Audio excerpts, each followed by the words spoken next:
नमस्ते, मेरा नाम रिंकला मौर्य है। मैं कक्षा 8 में पढ़ती हूँ। मेरे विद्यालय का नाम यूपीएस घोसियार बलरामपुर।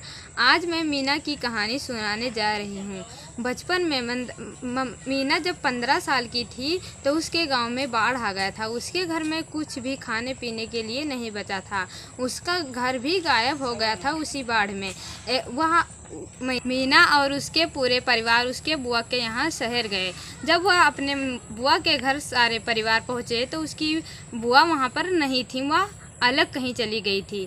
तब मीना और मीना के पूरे परिवार शहर में गए, कोई के घर काम ढूंढने के लिए गए। तो एक घर पर गए तो मीना के पिताजी ने बोला कि मालकिन हम लोगों को अपने घर का नौकर रख लीजिए। तो उसने कहा मीना हमारे घर पर रहेगी। लेकिन जब मीना को अपने घर रख लिया तो उसके और सारे परिवार दूसरे के घर चले गए। मीना के पिताजी मीना को छोड़ना नहीं चाहते थे, वह रोने लगे। लेकिन उसकी मालकिन ने बोली जाइए, आपके बेटी को कोई दिक्कत नहीं रहेगा।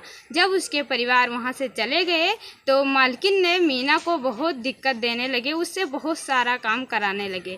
मीना को बेड व चारपाई पर लेटने के लिए नहीं देते थे। वह बेचारी दिन भर काम करती और रात भर नीचे लेटती थी। जब मीना को यह सारी बात पता चली तो एक दिन उसकी सहेली शायरा का चिट्ठी उसका साथी मिट्ठू लेकर आया।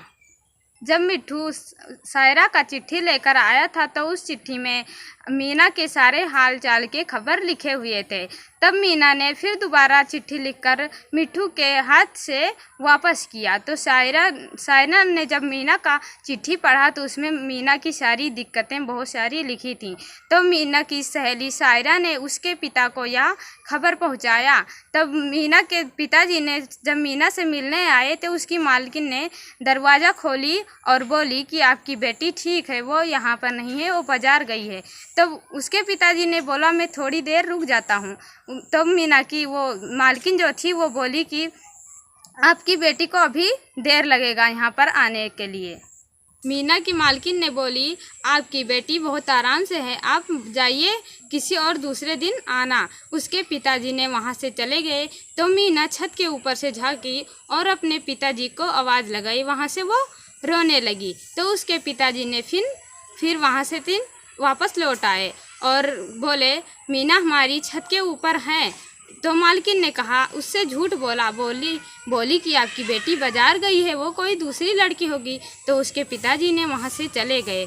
तब 3 या 4 दिन बीत चुके थे तो उसकी बुआ उसके घर आई और बोली। तब वहाँ पर देखी कि मीना बहुत ढेर सारी बाल्टी से पानी भर भर कर लाती थी। वहाँ बेचारी थक जाती थी। तो उसकी बुआ वहाँ पर आई और बोली कि मीना आपको इतना सारा काम कैसे करना पड़ता था।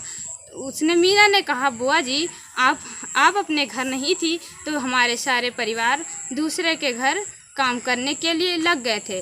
तो उसकी बुआ जी ने मालकिन को बहुत डांटी और बोली मीना अब तुम्हारे घर काम नहीं करेगी, वो हमारे साथ जा रही है। Thank you.